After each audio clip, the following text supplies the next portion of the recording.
In their novels, those belief systems, those symbols in their novels. And that novels is what I recommend this Deadly Decision, where Kola North represents so many things in Igbo land, represents so many realities, material realities, abstract realities, where in marriage you must present it to show peace and love.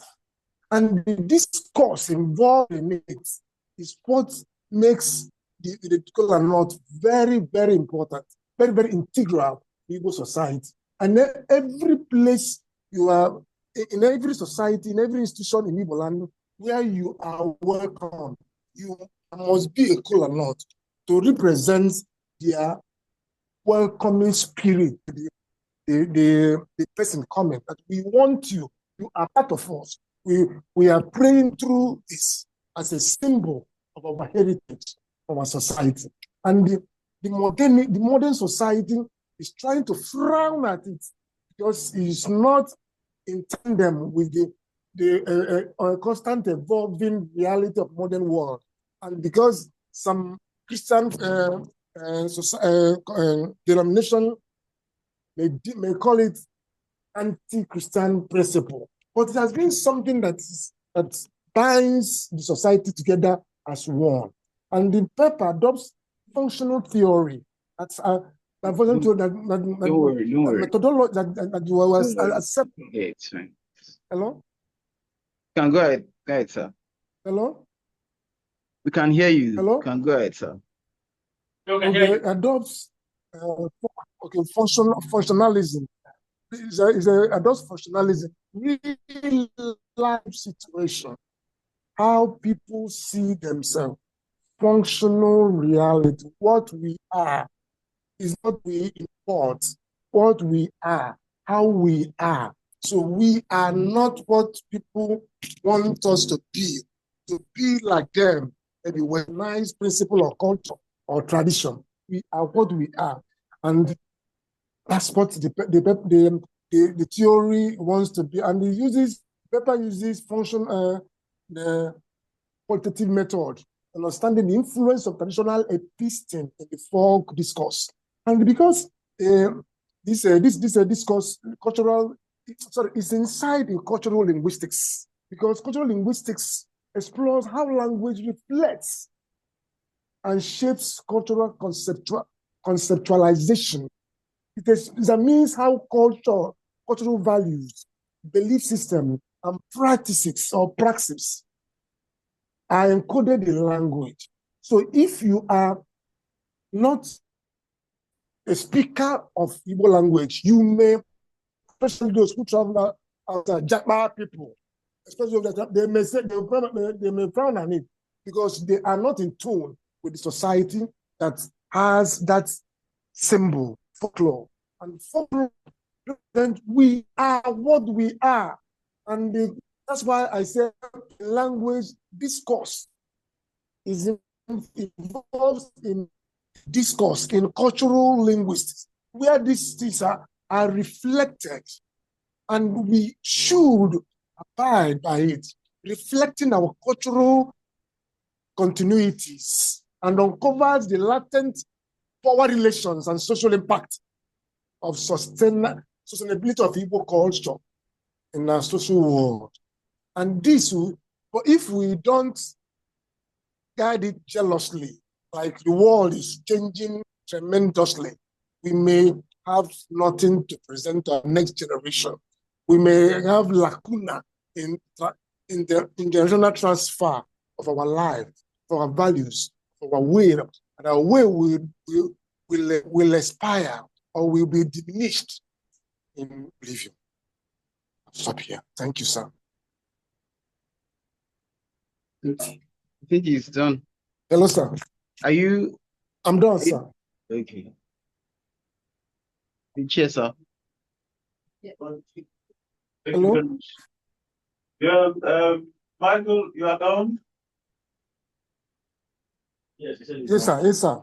All right, thank you so much. Yeah. Yeah,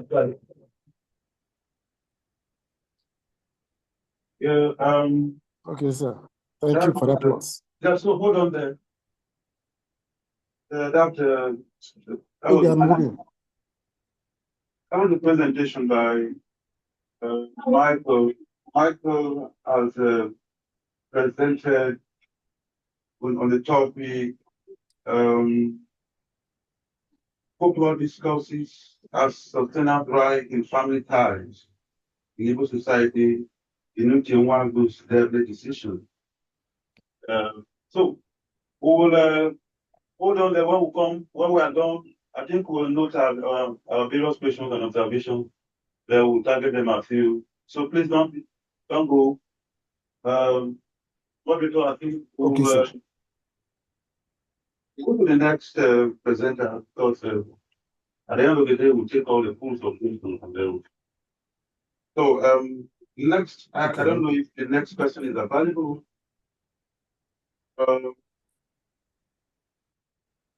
We'll hand over the baton to Damian Amana, who's present, who's present here. So, Damian will give the next presenter. Yeah. Yeah, my paper. Thank you.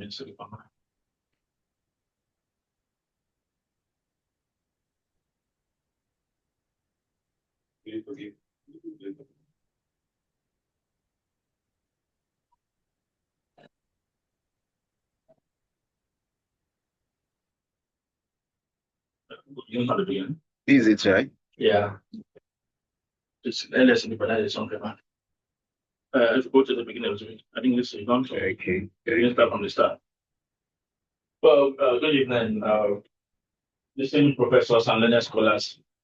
My argument on this presentation is, we are discussing continuity and discontinuity in African folklore and its sustenance. And I took a look at one of the great efforts that have been made in recent times to sustain African folklore and African culture and heritage is the effort to digitize the African cultural heritage, both the tangible and intangible aspect. There's so much effort being made right now from the West, basically to sponsor to digitize most of the African cultural heritage sites and material and immaterial aspects of culture.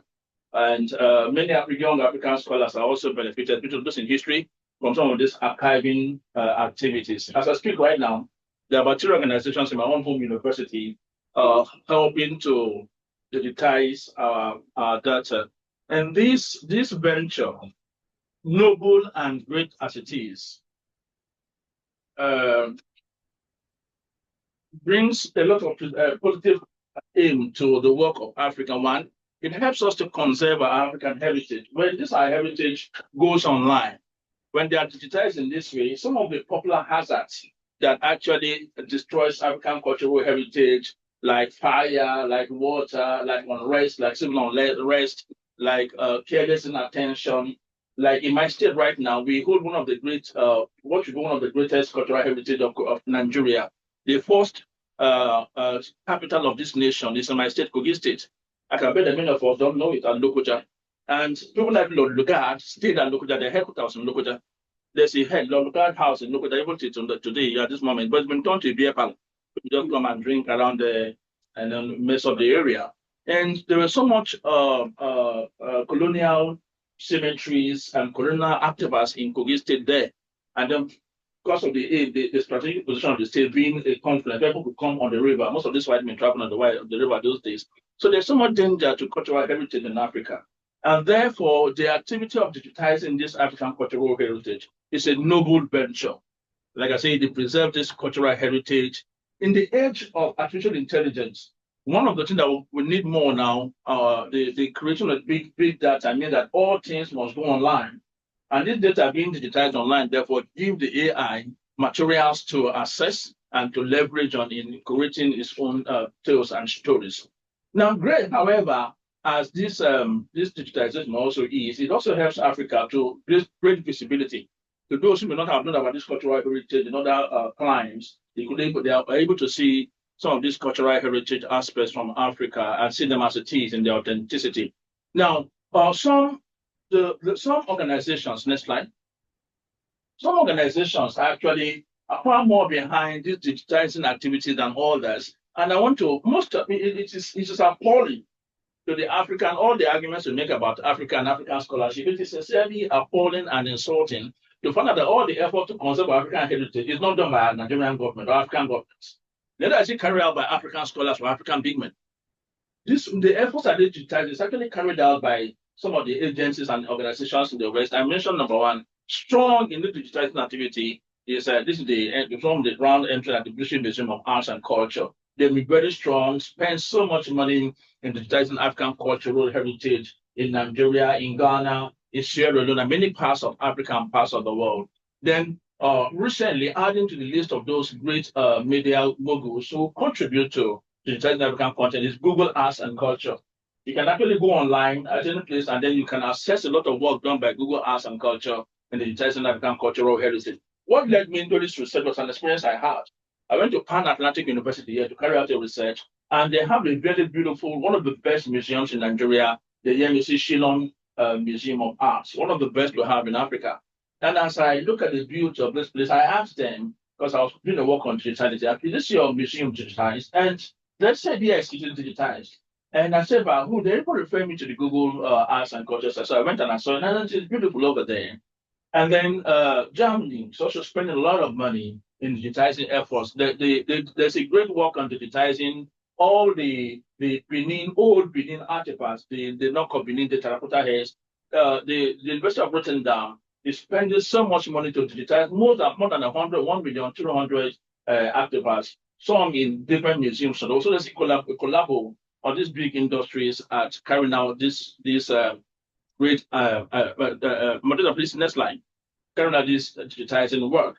And like I said earlier, this work comes with some great benefit, and Africa should rejoice about it. After I use the image of this boy, full of joy, something that's coming from rain falling on him, and it creates visibility. We're able to see these works everywhere, and then people can access it from every part of the world. You can access this African cultural heritage, and then it helps in preserving them. But that is not the end of the tale. I key into one of the critics I like to always study, Neil Postman, Marshall McLuhan, and he had argued that every media is a double-edged sword. Media takes and media gives. So all of us who use media also uses us. And he says, in asking the question, what the media does is a wrong question. The real question I want to ask is, what does the media undo? What does the media spoil when we adopt it? That is the real question to ask, not to say, okay, what can I use this phone for? Should I use what this phone going to destroy or take away from me when I begin to use it? So that end, I'm going to look at those. Could also have some negative consequences in the line of the first man position of analyzing media and digital activities. Next slide. And among those very possible, go to the next slide. All right, you already know. Come back. As I carry the weeping woman of Africa, it raises a lot of wahala to use the Nigerian word. One, it raises intricate and critical questions about intellectual property rights. Like I asked them at the Yemisi Shillong Museum, who owns this work, this digital content that's online? When they visit it, Google gets the patronage, gets the insight. The Yemisi people are only content that, okay, our work is online. And I was appalled. What do you think about other privileges? Who owns the intellectual property right of this digitized content? So when African heritage that is digitized online, who owns them? Who they belong? It raises a great question about ownership. Two, all digital contents, have some politics of economy and benefits. Who benefits from them more?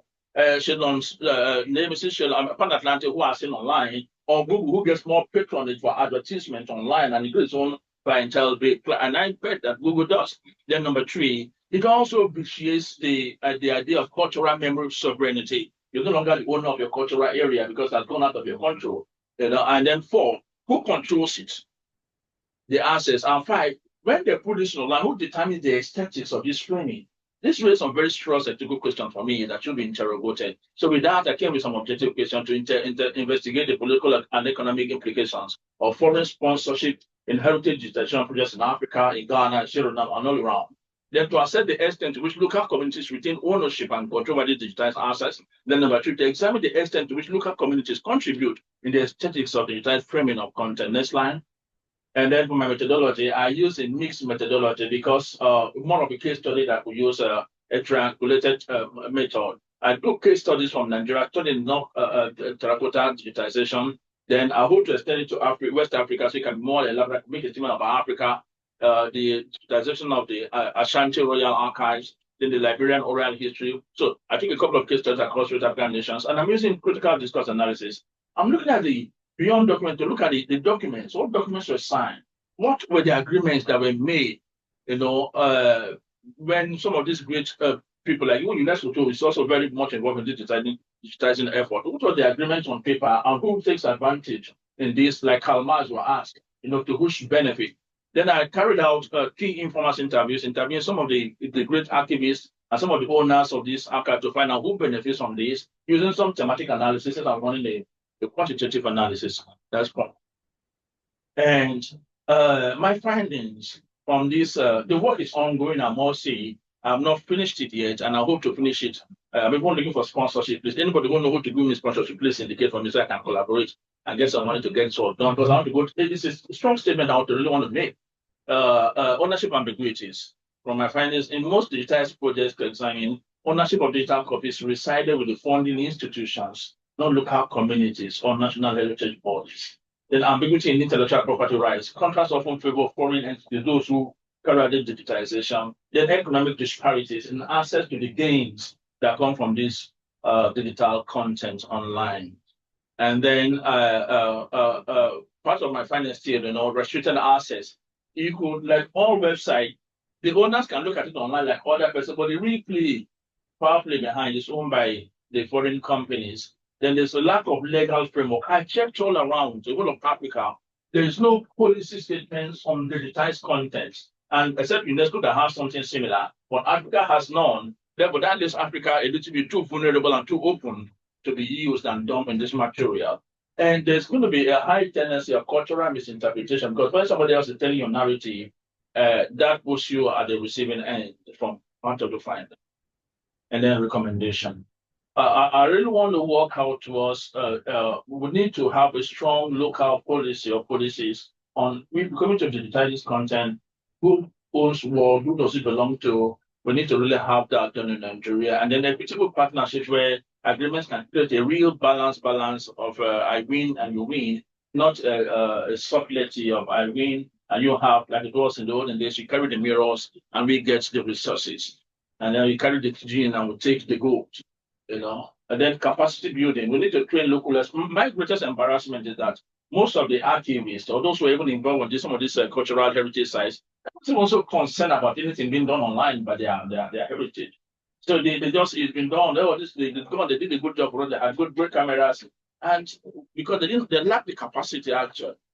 Then we need to have a global advocacy, push for international framework protecting African cultural heritage in digital spaces. Now, this for me is very strong because if these things are not done right now, let's not. If we don't push for these policies and control right now, we might be veering towards a new form of digital colonialization where while resources are not taken away, the digital assets have been taken away from us, and now we're trying to recover it. It will be too late, to cry when these deeds are done. Thank you for listening.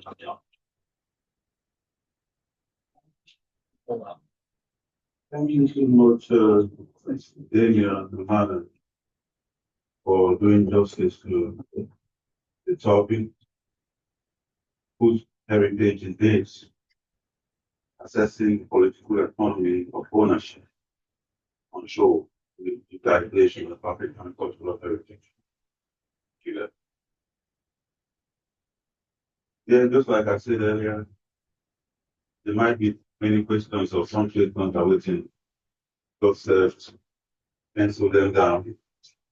Then I don't know if there's anyone online who wants because there are 5 persons in the group. If there are no persons, then I, as the chair of this session, I also have a paper to thank. Sorry, the paper has not been put into PowerPoint. I tried to do it, but my laptop was just hanging. So I just have to make some highlights on So my paper is titled Digitization, Preservation and Sustainability of the Gala Folklore Tradition, Keeping Alive Cultural Heritage. Yes, this appears to be more of micro study, and it's ethno-sensitive, directing, my research on a particular ethnic group in Nigeria. The Igala people of North Central Nigeria, Kogi State specifically. So far to say that the Igala people have a population estimated at about 2,000 persons. And that their population exceeds the boundary of the Kogi State, where they have Igala people in about 6 to 7 states of Nigeria. And so there's a need to talk about the state of affairs, particularly as it contains the folk tale of the people. You recall that one of the reasons, why Achebe, wrote Things Fall Apart in 1958 was he foresaw what was going to happen, in the future, and then trying to capture the essence of African, folklore, system and heritage. And so for that reason, you see the profuse use of folklore, the intangible in Achebe's Things Fall Apart. And so folklore is just a part, as an aspect of folklore. And then he said that the same Achebe said that folklore is the only thing we have to show for it. The stories are the only thing we have to show for it. It is what we use to fight illness and disease. So, he said it is our escorts. Without stories, we are nothing. That's what he said. So that means that, Africa, or specifically, Nigeria and Africa at large, and then the Ghana people that this paper actually dwells on, their stories are important to them. Their folk tales are so important to them because it's the hallmark of their belief, system, the values, the norms, which they have. And that's the only thing they have to transfer to the next generation. And so the question is, what happens if this generation, do not have the full grip of what the folk tales are? What will happen? That means there will be chaos. There will be trouble. And it means who is going to tell the stories of the generation past? And how is that value going to be transmitted? Now, you realize that presently, I teach oral literature in my university. And then for years now, most of the time, when you ask the student to tell you, the folk tale of Igbo and community, especially among the Igbo people, they will tell you, I saw it and and so why? So I didn't grow up at home. I'm not sold. Is that why you won't know it? And then the question is, many basic values that are embedded in that folk tale, you see them lacking. And then, apart, then funny enough, they don't know they will bear the Ghana names, they bear English names. And so, what identity do they have to show? What identity do you have to show for it? If you do not have, you don't bear the name, and you can't tell the story of your people, you can't tell the folk tale, you don't know the values embedded in them, the rich values that are in it. Folk tales teach us a lot of things. I remember when we were growing up in the early 70s, we used to grow around elders who would tell us stories. Some of them were looking so fantastic that we begin to imagine whether it was real. But the question was, the real cross of it was the idea that are taught in it, not really the stories that look like cock and bull anyway. But however, these elders were actually trying to make us, know ethics, and value of society. So that is the basic thing. And the question is, how can we forestall this? Because as it is, it's growing. What do we do? So, and then we are helpless. In our helplessness, the only way out is to think of how to capture the moment, capture it through digitization, because through digitization we can preserve. But the question, another thing that we also have to interrogate is, the digitization does actually give a full picture of the scenario. It does not, because so many essence are lost. Many things, as we try to capture and put in the space, in the digital space, a lot of things are lost. The natural environment is not there. Even though you see there is the audio and video do not really capture the natural environment, and so the authenticity. I mean, the real picture is not there. Now, well, then what do you do? Question is what this paper addresses. And then he said, of course, in the midst of this helplessness, what do we do? We have to align the digitized form of our folklore to live pari passu with what is still left. Because we cannot really fully rely on the digitized form of it. That is the principle. I mean, that is the issue. And so for now, we also know that, what we have right now may not actually represent what used to be. But the little that we have now should live at the same time while we are digitizing and putting it in a public space, the form of, put it on social media, on YouTube and all of that. But we should also make conscious effort to make sure that the youth, the children that are still, coming up, have an idea of what our folklore is. We are. So now, the paper tries to use, the methodology, and then, of course, it is a mixed method,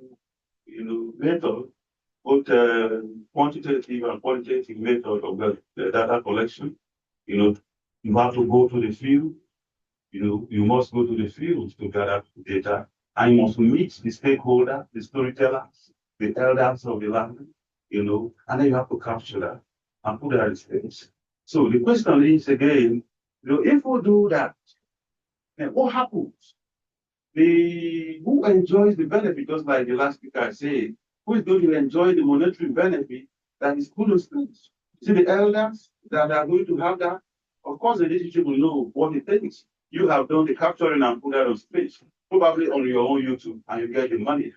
Now, there must be an appropriate measure to put in place to make this digitization function properly. I try to give some suggestions, later on. And then I said, of course, we must take the appropriate, permission in form of a copyright, from this the communities where these are gathered, and so that they too can enjoy the benefits of what comes out of digitization.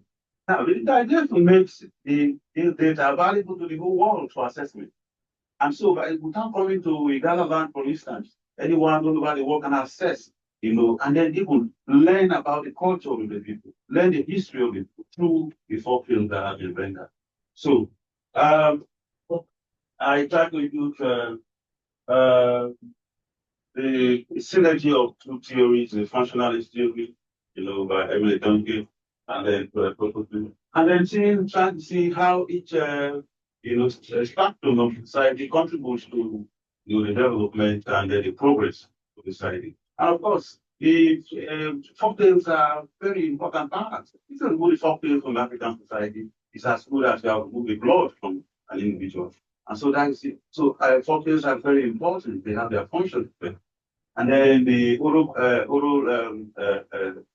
formulaic theory, our oral history and folklore are full of formulae, and of course, a good storyteller uses, stitches these formulas around to make his stories perfect and enjoyable and intriguing.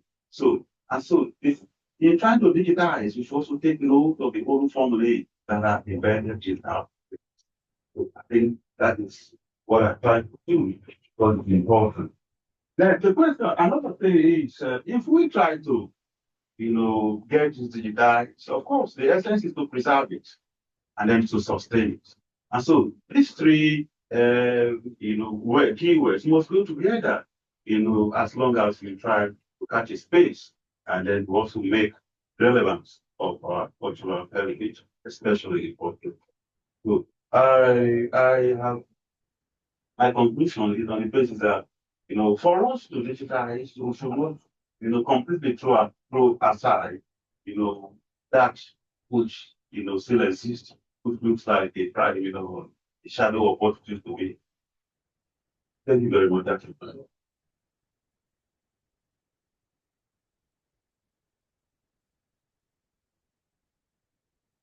Actually,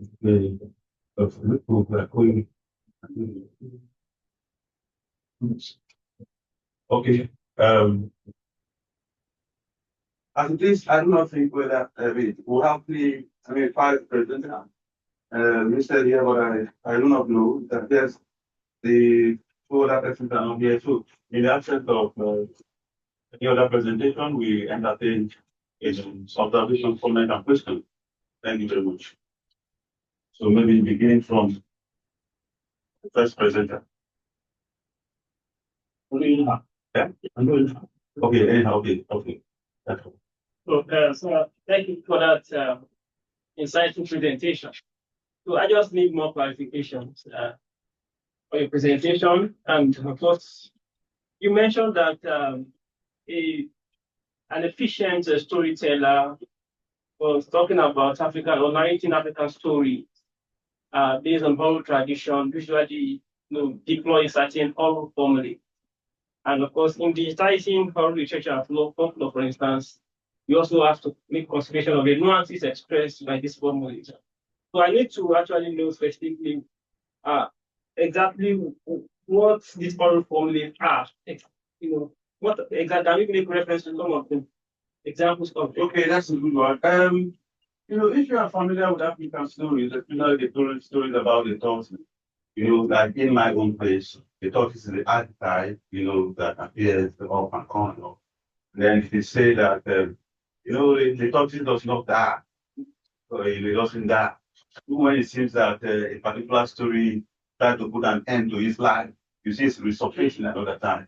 And so we have the proverb that says most times when someone is always saying a particular thing, we proverb, by way of proverb, we say, that looks like a tortoise that never dies, because the story that is always coming.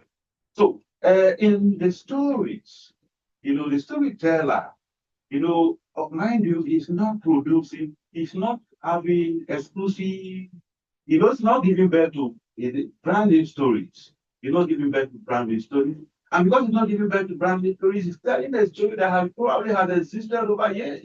Sometimes 100 years, these stories have been there. But the fact is that because they were not written down, it's not capable of saying exactly what has been said. Probably, imagine that you know the first the first storyteller who probably must have adapted that story. Of course, we cannot do. But I can assure you that he's not going to be perfect. Even when the story was told yesterday and he's trying to reenact that today, he will not repeat word for word. So there are some kind of phrases and words, clauses which he stitches together, just to make the story look, credible.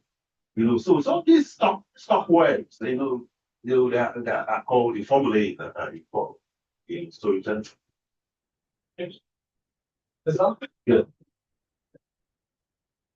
Thank you, sir, for the presentation. Though I got it quite late, but from the little I heard, I had questions. I don't know if you might have addressed it earlier.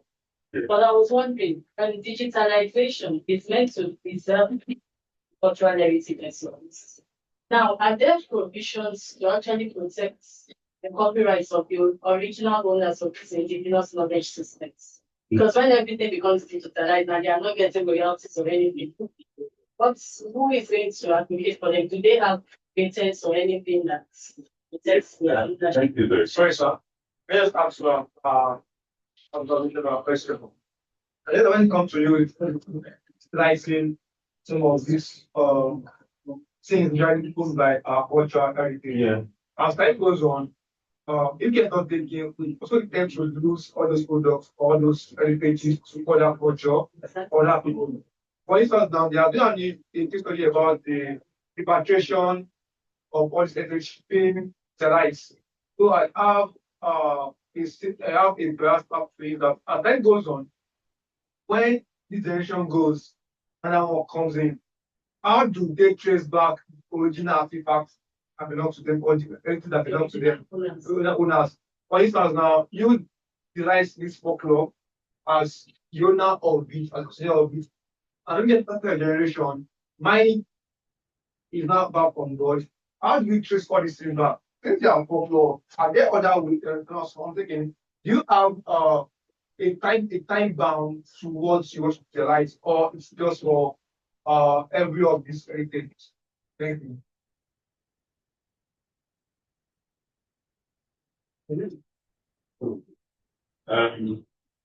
The opposite of work. Can you read that? I was asking if there are provisions to protect the original. Yes, as if you heard me, I mentioned that, and I said that is going to be a big problem. But I think it's just that things are not in proper shape in Nigeria.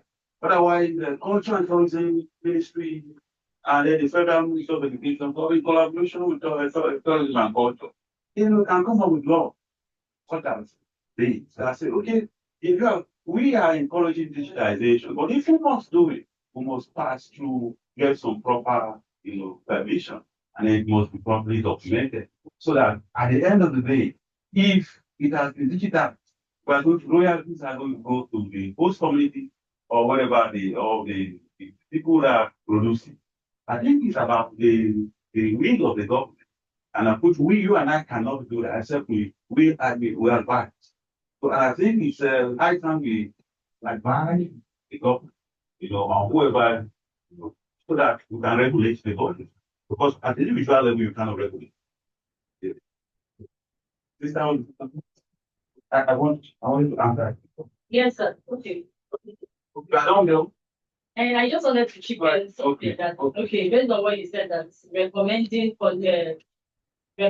to the government to make policies. Yes. Because the issue presently is indigenous knowledge system. Sometimes it's a bit difficult to know where to categorize it. Patents, for instance, if you are going to claim patents, you must be the author. You must be able to prove authorship, and it must be an original invention. But folklore now, we can't exactly trace it to one individual. It's a personal ownership. So how do we now protect it? I think that the issue coming to absolutely, and even we all know also the best and largest collection of heritage.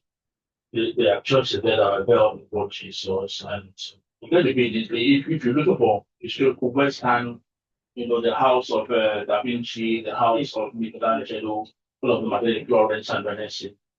Of course, I bet. and it's not the heritage. I give an example of a church in Italy. You cannot, similar as she passed away, priest, paint the church. You cannot. I'll just go to it. So you get to go to the community. They're in charge of them can just as a cultural Italian heritage. So So I mean I'm Italian, that's why I'm sure. Italian case, it's interesting because it's very layered in terms of legal protection. But in the end, I'm still trying to wrap my head around what it's. So there's a very complex system. I don't want to bore you of how it works, but in the end, the problem that you were mentioning, so Google Art comes in and digitize everything. So there are a large amount of what is classified as heritage that it's public. It's the public domain. So nobody is making any profit from it. And basically the question you're raising about ownership and royalties, to be honest, it was the first time for me thinking about royalties because the way in which the Italian system is set is that that's public property. So the state is investing, it's not getting anything out of it. But it's different than you can trace the author, and the crucial role of the author is based on the market. So you protect the authorship, because you're selling this things. And I was wondering if you had any thoughts on the role of the market within the system that you were describing, that it's investing in digitization, because I think that this is a key point. So why do we digitize things? For whom are we digitizing things, and who can actually access this? And I know it's a lot. Sorry, it's a bunch of random thoughts. It's very sad. Very sad. Because if you don't discuss the market, you don't discuss the income economy of it. And if you turn to the Italian example, I was in it for 10 years. And the Italy economy gets a lot, not from particular art, for tourism. And all of us who flooded Italy flooded there for the tourism, and it's the collective ensemble of arts. The market for this in Nigeria right now, in Africa, and the virus has not gone to that level, but it's very interesting rapid ways. But I would say this: the AIs are already leveraging on it. And the AIs are leveraging on this. Part of the ethics of AI that had ever discussed is that as AI is tapping into this data, they tap into it free of charge and use it without paying. Normally, they don't respect patents when they gather that stuff in there. So the markets. Yes, but it depends on are we talking about using the image? So we're talking about access. We're talking about, so the problem. Sorry. So go ahead. You go for the second. I rarely have the opportunity to discuss this type of things. Okay. One question in Italy is that nobody discusses heritage because it's like taken for granted. Yeah. It feels like it's been modeled on the Italian case, like the whole system, the whole UNESCO system. It's kind of been modeled on the conceptualization of heritage that was based on the like North European views of what beauty is, what art is. Yeah. And so in a way it's been a colonizing gaze on the Italian like culture and heritage. Yeah. So that's my take. It's not that's my take on it. So and when it comes to getting money and using and getting it's the problem is you use the pictures of the things. Can you make money out of it? Can you use commercially? That's where you're supposed to pay. Otherwise, access it must be free. So we are making money out of the digital copies. That was the point that you were raising. That was super interesting to me. So we're doubling up heritage, and that's the type of discussions I've heard in the field of digital heritage scholarship. So they say we're not preserving, we're creating like an extension of another form of heritage that would require money to be managed. So yes, you're protecting it, but you're also creating new costs that will require digital infrastructure. Sorry, I didn't mean to.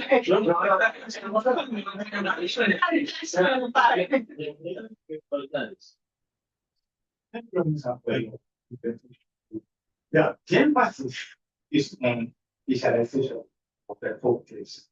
And possibly the idea behind this is for preservation. Because the younger generation also are no longer interested in it. What is essential that will have a place and make them to attend to each disaster, or it is just for people saying that we want to, if people is going to work with it there. Because we are saying the is no longer anything. So if it goes there, because I call that completing thing that you go to solve work on the digital space. So that's the attraction that will make them to go and say, let me look at it. Yes, that's a good one. Yes, you realize that even different aspects of knowledge that are put on the digital space, it's not all of them that concern you. You go for the one that you want to, isn't it? Sometimes there are a lot of discoveries right now in medicine because they don't concern you, may not know about it. But you go for the one. So If you put out there are some youth who will be interested, in doing. Yeah, the percentage I may not know, but someone somewhere or so is going to benefit from it. Imagine someone who grew up, an Igala person, for instance, who grew up all his life in the US or so, and then he's been aspiring to come home, probably, and here he constrained, one constraint or the other, and then he sees what he's looking for. That can be helpful for him for whatever purpose, whether research or good, that is going to be useful. So the question of how would they do if they don't bother now? Is it when it's there that they will bother? Yes, some will bother, some will want it, some will want. We don't know the percentage that will be needed. I don't know if that answered. Yeah, I'll add to that. Like these just like the master will argue that there's they are kind of things. Just like maybe since we've not settled our hunger issues, we can look at that, But take Paris for example. If you pass to the center of Paris, the West love for aesthetics, for work of art. Not only, at this year, we see every time how can go there. This year, we see Shillong Museum here of Arts and Pan Atlantic University. It's even far more organized than the national ones. With the woman bought a piece of art there for 5 million. You can imagine those who gather about. So I think maybe the question is when you say what people use it for, I would say expand them with their level of needs, and it's not something you can really qualify with technology to add. I'm interested in this discussion. I just want to throw light on what that I'm participating. But I said,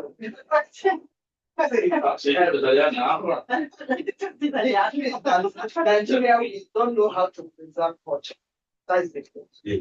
There is no way we can preserve our culture. It's like original or because we don't know how to. Yeah. Like sheep is at the China, very happy. You go to Firenze, Folingo, these are the places you can go to see how they preserve their culture. And that is why, economically, they improve their economy through all these things. Because they will preserve it. You see a building, just a church that was built in 1950. If you look at it, you see how they set to meet and maintenance, you see how it is. It's not true. There are many places that can attract visitors and investors from different places. People can save their money just for tourism. Just save huge amounts of money for tourism to go and see this as now. So when you travel outside and come back, you feel that there is no way. Like we are talking about culture. When you digitalize it, even the little one we are doing here, just tell me the truth. It can never be original. Even I used to see them in the YouTube, WhatsApp. Some of our culture, they're there. It's one of the work I'm going to present tomorrow because I did a mixed method design work on it. You see that sometimes the way that culture is not the way we approach it. We are keeping it in the digital form. The way we are doing this. If you go to Enugu State now, you will see a digital skill in education. I found it from us, but I don't know that it's when you look at it, masquerade, even the hotels we are talking about, and other things. Our elders are going gradually. Those people that will give us the original culture are just dying gradually. With this new generation, we don't know how to preserve it. That is the problem. Because if we can do that very well, you see that people can come from different countries to Nigeria just to see our culture. So we have a lot of work to do because we need to learn how to preserve it. It's maintenance culture, maintenance. And if you travel outside, you see how they maintain what their forefathers have already done. It's still new. When you look at it, still new. And people will snap it. You spend lots of millions of naira to travel outside and go and snap something. That's it.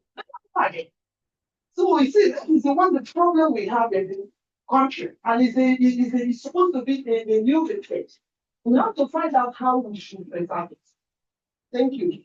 Thank you, sister, for that beautiful comment. I think the talent to all of us. Is that the city until the contract?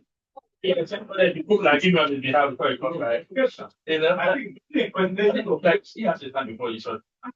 My question has come in finally. Okay, answer. I'm going to speak now. Yes. Yeah. In particular, I was asking about the same thing. What happens to us that are still alive? What do we do to us?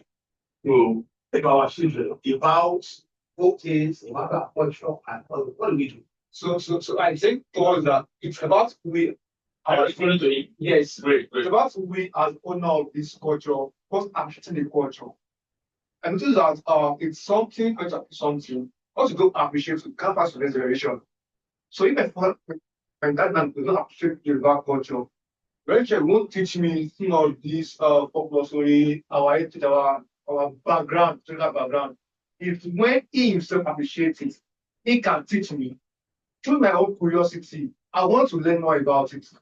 From there, it becomes a community. Let me say, there's this Yoruba that says, this Yoruba person that says, see, over the baton, that if a young girl don't hear the story, there's a tendency of you hearing something bigger than the main story itself, which is not expanded. But what we as Nigerian traditional culture, that also goes to our heritages.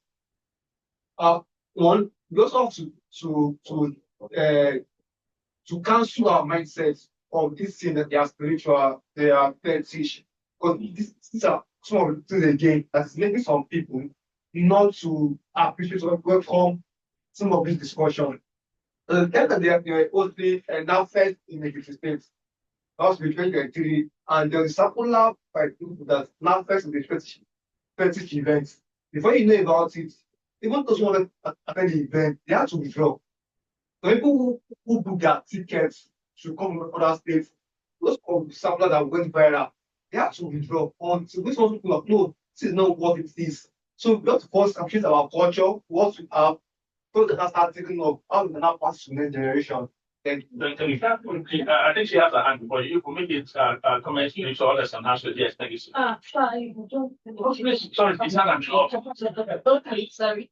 So I just want to, because it's all about continuities and possible discontinuity, right?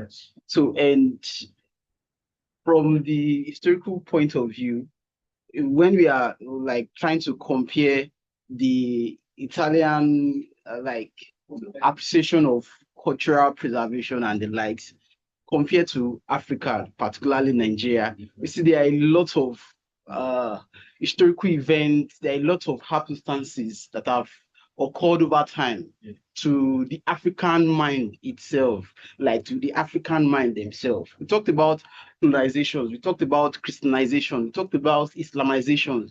These are things that have already shifted majority of the narrative from even their own culture or their own to an external culture. So we are now in the digital space, and we have those at the extreme end, or those that who had actually demonizes those culture, now creating a digital space to also project those culture.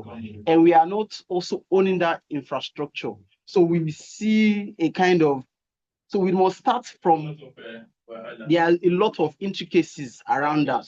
So not until we could actually, how will I put it, like maybe get ourselves from that kind of colonial mentality, or maybe there's a form of decolonization that will happen to our mind.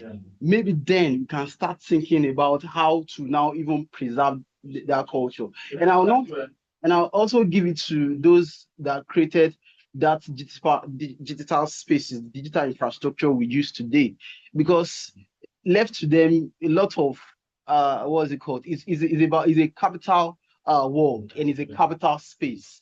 If you are going to create something, then you must make something out of it, irrespective of how whoever is in control, even if the government is in control, one way or the other, the tourists that come to Italy to at least engage those things must have paid in one way or the other, maybe ticket fee down to Europe, maybe improving that economy. So there are a lot of benefit that is attached to how you present your cultural heritage. But I think some of these issues are something that we have to look into. Before we go over to you, as we're even talking from this point, I'll just think that one topic worth researching is the role of demonization of cultural heritage and this appreciation. But thank you for those beautiful comments. So those cognitive tests and first what we do to say. All right, so And there was something I also picked from this question, which I think is a different interpretation I'm giving to it, but He said, how do we make it catchy to this generation? Now, that will be done by using the tools they are interested in, for instance, animation. However, if we are using animation, we must be careful not to lose the Africanness, the essence of the original, where it's coming from. If it's supposed to be Italian, and trying to make it animated, don't lose the essence of their cultural values and norms. So that's another thing worth considering. As you making that quite will come to you, I think about, check for instance, Miyoshi. Most of the younger generation, it's also happened to us. When we were young, I don't know how many of us appreciated our cultural music, very civilized English ones. But something's happening to the music scenario right now. There's a blend of traditional instruments, and all over the world, in dance halls in Miami, Black Planet, it's been appreciated. If you're able to mix it up and bring some novelty, that would be very simple. Thank you for that. In contributing to what is going on, I think the problem we have, especially in Nigeria here, is lack of respect for our culture. When you talk about folk tales will never exist in another language. Yes. They exist in your own language. Yes. But nowadays, well, it has happened not only now, but for some time now, where we say our language is vernacular, which you should not speak when you are in public gathering, And if you don't use your language to recite your folk tales or folklore, then it doesn't become, it's not your folk tale again. So if you don't digitize it and you do it in another language, then it's not your own. Recently, Institute of African Studies in the University of Ibadan are trying to digitize some materials, and they digitized a whole lot of this photo magazine that we had in the years past. They call it Atoka. It's a group of photo plays by prominent theater players. But I asked the person in charge, I said, who is going to read what we are digitizing? Because most of the people, even in UI, do not speak Yoruba. And some parents will say they will speak English to their children, but speak Yoruba among the husband and wife will speak Yoruba. But they will speak English to them. So the children do not at all understand. So even if you digitize it, they will not go there to read it. That's the thing. In support of what the only thing is that the difference between us and Europe, like the Italian in the university, they use their language in the university. Italians, only few schools. Spain, they use Spanish. Both physics, chemistry, no matter the course, you must be, for you to go there and study, you must learn Spanish. For you to go into Italy and study, you must learn Italian language. So most of them, the universities speak their own language. And that is why it's very easy for them to present them. In Nigeria, even in your own house, you speak English, your child. And some of us don't even teach them those things because the issue is that the parents are supposed to teach children. You have to teach your children what they should know. When you take them home, they will learn and meet the elders and community leaders. Yeah. When they hear from them, that is where the original culture will come from. And some of us will take our children abroad and they will learn from YouTube. But you know that it can never be as original as it is. You understand where we're going? Great man. Great man. So if you don't understand Italian, it's very, very difficult for you to fit in that community environment. Very, very difficult. If you go to Spain and if you don't understand Spanish, you cannot go out and buy. You must learn Spanish for you to communicate easily with them. Thank you so much, sister. Very good. Just like you mentioned, very good point. You know, I think our problem is either headed, and we're going to begin a holistic, integral approach at all levels to save the cultural heritage of going to that position. You're going to say something? Nobody else has. I mean, there are a couple of points. One, I think your comment question was exactly on point because I see some similarities, but I don't think we should assimilate the two contexts because we risk to lose the specificity of the Nigerian case. The other thing that I wanted to mention about the Italian heritage, I'm sorry that this Italian mess is taking over. I'm very sorry. But I feel like there's one thing that could be useful, which is after the Second World War, Italy underwent rapid industrialization. And this meant basically that the country that was very poor in 10 years completely changed. And what was lost over this 10 years span was the folklore and the farmers culture. We've been talking about how Italy is great at preserving heritage, but we're talking about material heritage. Yes. The cultural heritage, I remember many interviews to collect in the 50s, to collect dialects and stories, traditional stories, basically folklore stories. And all of that, yes, it's been recorded and preserved, but put into archives and forgotten, only open to scholars. So my question is, we are you were telling about efforts to digitize the indigenous culture, folklore, but the problem seems like that once you get and you collect all these stories, how you keep them alive? Otherwise, you're just collecting them, take dust.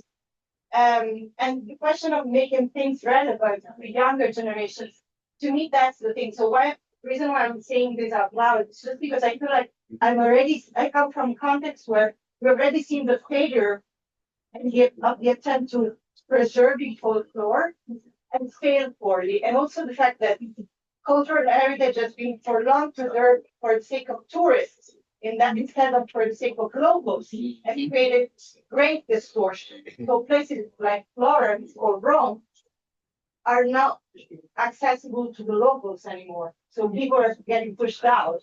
So people whose families have just lived there for centuries now can't afford being there. So the only thing I'm saying is that if we think about cultural heritage for others, we're losing. We're all losing. We should think about what communities want and how we use it. Yeah, I think Hey, that's what it is. Again, my comments come from my absolute ignorance of the concept. Because as we this drive to preservation of cultural heritage, it's also the airport seems to have been kicked off by the questioners coming around there than us. Because I give an example, when you them out the thing of my state, the airports are Maybe you should sit towards our head so that you are backing the camera. So we don't want it to be. You can sit towards our hand. Yes. Exactly, come back. You know, like you were mentioning, this airport was preservation here. The estimations are actually came from the Western airports. And when it's not adopted by the locals, like we were sincerely saying, that's going to be like preserving for researchers, and all of that, and losing the general cultural utility. What I discovered recently, I was here last year, and I had a presentation last year. And the presentation I had last year was the renewal of interest in Igala proverbs. Yeah, Igalas, courtesy of some activity by one reverend father and their staff Igala. They began online global contest in Igala. So there's no, and everybody, the referee was the crowd. The crowd, just like David and John, the crowd votes who give the best proverbs. So two persons made themselves online and on the camera, and then you alternate. The person who stopped and has no more to give is defeated, and then the crowd shared by the amount of vote. Then all of a sudden, began to revive a lot of interest in the local language by the youth. This year, at this last 2 weeks, just before we came here, we had the Igala Cultural Festival at the university. And believe me, the crowd, all the crowd we have in the here is like two of those crowds gathered on the same. So, and people were also enthused by the masquerades, even though some is just mere infatuation. But there's a revival that seems to have come because of this, the merging, like you're almost saying, of these cultural things and the digital platform. And I think that also maybe that will help us also in making it our own, especially for the Gen Z that people seem to have said they don't like this. I think the idea of trying to gather to preserve for the future is not just the new idea. You remember the Green Brothers in Germany? I think 1785, thereabout. They foresaw this that we are doing, and then the two brothers they went around Germany, gathering their topic, their folklore, and then they documented it for future use. And I think it must have been of that to them, and that's why we are having references to what they did. And so doing such thing at this moment will not be the thing that is completely out of place. That's what I think. Yeah. Yeah, so I want to talk about the policies around issues of digital economy, cultural economy, which of course cultural heritage can be translated into such economy. So, and what's of course, Nigerian is now maybe warming up, particularly at the federal level. There are some little of policies and interventions around that area. In fact, they separated, of course, we used to have maybe Ministry of Culture and Tourism. We are now having the Ministry of Cultural Economy, Digital and Cultural Economy, something like that. So it's more of a transition from just preservations to, okay, seeing that there is more to preservations, you can take advantage of it and use it to boost your economy. And that's one of the reasons why the likes of content makers are coming on using, for instance, the proverb contest, using some of them just go on YouTube and like share something. They have enough followers to get them some cash and things like that. So it becomes more significant to people. People are now looking towards it to say, okay, now that someone else can have 1 million views on maybe Igala folklore, then I can start my own whatever on TikTok. Then I can use. So there are mediums as well that are now very much available. The only problem that we may have is that the federal government is doing a lot, but the states, of course, which is very closer to all these cultures. You've talked about Igala now. I think Igala is in Benue State. Okay, Kogi State. So you could imagine if the Ministry of Culture and Tourism can like expose these cultural artists or preservers to the advantage that they have that is available now at the digital space, so that they can take advantage of it. So they are not just preserving now, but they are as well also making ends meet out of it. And what is important about making ends meet out of something is that you don't want to leave it because you are gaining from it. You don't want it to die because there is something that is coming out of it. Why Italy and all these advanced countries are preserving even not their own code, not their own material culture now, but material culture that was stolen from others, was because, of course, I'll use stolen because we know some of these Italians were not too much involved with. No, I'm not referring to the Italians. I'm just generally about what the Western world did to African cultural heritage and the likes. We are trying to repatriate. We are talking about repatriation now. Why do we talk about repatriation? Because there was a theft. So what I'm saying in essence is that they now have because they've created a cultural and economy around it, where there's you of course before now we had Africans are we just enjoy. We don't want to even make money out of it in the pre-colonial times or in the or not normal traditional African cultural artist or whatever.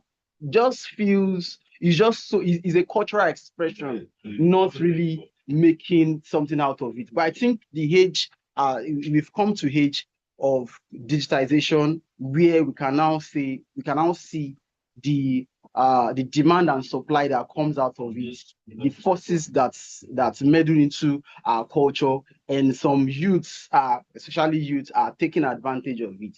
So it's a part where we should not just have the digitization in the sense of cultural preservation, but in the sense of like the markets, the making of money out of it. Yeah, the market value. Thank you. Very beautiful comments here. But sometimes I also used to wonder, when you use the word like they stole activists. The one that were not stolen, sometimes I ask myself, what did we do with some of them? So that's the question. So somehow also, in a certain sense, some of them that were able to know, that were actually preserved. Of course, the other parts of Oba, many others who were not preserved were used by Uncle. So I think that how many were left in the yes. The others were talking about that were from abroad and preserved. So the nuances is I'm just trying to create a neutral ground for discourse beyond one sided and then the 60. But thank you for just that. I think we had a very good first discourse. Question was not lying to person. Question was whether anybody gave it. So thank you everybody for the robust discussion, and I hope all that we all become agents of culture.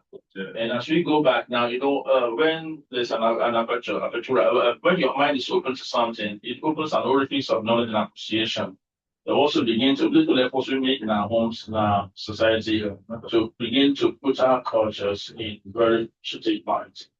I had an experience recently that I can't forget. And many persons ask me, why did I do that? We had a research going on in the university that I realized we didn't even know about the distinction between the priest, the traditional priest, and the witch. So many times we saw that looks like when they were doing some traditional thing, we labeled it automatically and psychologically in our mind. It's something negative, it's something egocentric. No, but we have been Bibles. We send our opinion towards some Bible. Yes. So our students, not only students of research, but the ways of knowing, to go to a shrine, I want to meet the priestess in the shrine, and she began to explain to us what they do to try to make sure there's sanity, to make sure that the society stays well. And for going there, it opens my eye to the reality and distinction of some of the benefits that could be, some of the things we see them do. So I think let this discourse be above all a positive challenge and a support towards cultural appreciation.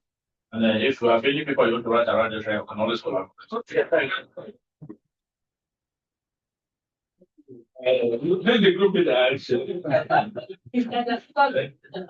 All right. I said, want to capture the moment with a snapshot. We don't take a snapshot here. We don't have the discussion. We'll have the camera. No, I think he has a better